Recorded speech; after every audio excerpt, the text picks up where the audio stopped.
So, merong pumasok na income natin in just 1 week sa negosyo natin na JC, no? And sabi ko nga, undergraduate tayo ng college and never been work. So, ibig sabihin, never kong na-experience magtrabaho sa labas. And syempre, alam niyo naman, pag undergraduate, talagang walang tinapos, di ba? Ang baba ng tingin. Pero that time, na-realize ko na sabi ko, gusto kong umangat sa buhay and gusto ko may mangyari. So, long story short, nakita ko yung negosyo natin. And ngayon, ipapakita ko yung income natin in 1 week. You know, 75,000. Uy, diba? So, yan, 75,000 siya.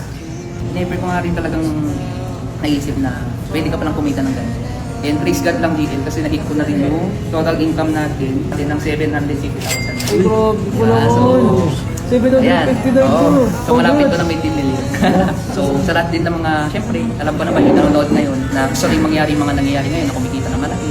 Nagsimula lang talaga ako sa sumubok lang. So, simulan mo lang talagang subukan sa bagay na alam mo makatulong sa'yo. Kasi sabi ko nga, kung hindi ko ito sinubukan, never nangyari sa akin. So, syempre, doon nagsimula. And syempre, huwag kang matakot.